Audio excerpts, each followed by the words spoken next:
Os 2 primeiros capítulos de Gênesis narram como Deus, a partir do nada, criou todas as coisas com ordem, beleza, excelência e propósito. O capítulo 2 termina com a instituição da família, onde vemos também a celebração do primeiro casamento e os valores que devem regê-lo. Tudo está em perfeita harmonia com a vontade de Deus.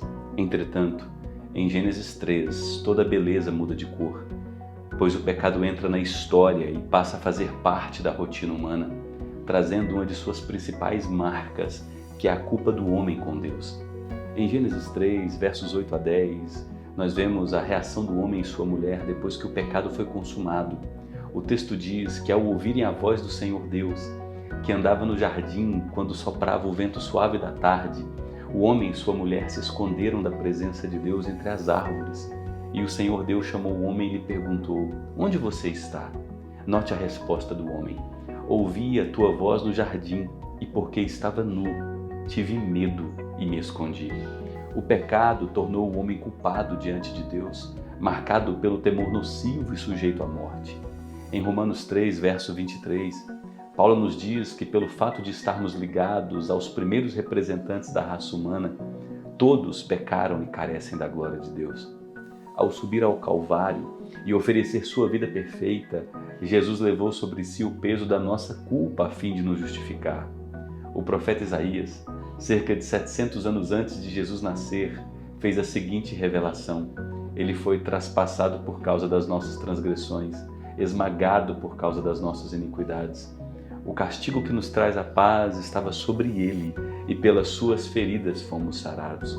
Todos nós andávamos desgarrados como ovelhas, cada um se desviava pelo seu próprio caminho, mas Deus fez cair sobre ele, sobre Jesus, a iniquidade de todos nós.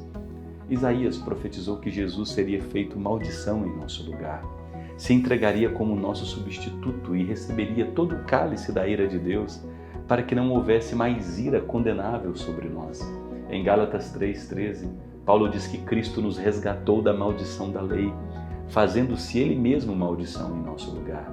A obra de Jesus nos libertou da culpa do pecado. Ele aniquilou com a possibilidade do pecado nos tornar condenáveis novamente. Estando em Cristo, dependentes de sua obra e de sua graça, jamais experimentaremos a condenação, pois fomos justificados. O próprio Jesus disse: se o Filho vos libertar, vocês verdadeiramente serão livres. Ao se aproximar de Jerusalém, onde seria morto, Jesus revelou: o próprio Filho do Homem não veio para ser servido, mas para servir e dar a sua vida em resgate por muitos.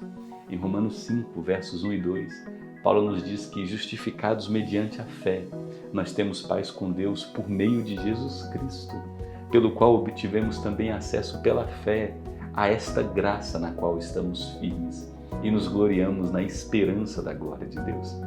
Por termos sido libertados da culpa do pecado, podemos viver livres da culpa que tínhamos com Deus, da consciência pesada em razão dos erros que cometemos no passado e da culpa autoimposta. Por termos sido libertados da culpa do pecado, temos também condições para viver a vontade de Deus para nossas vidas.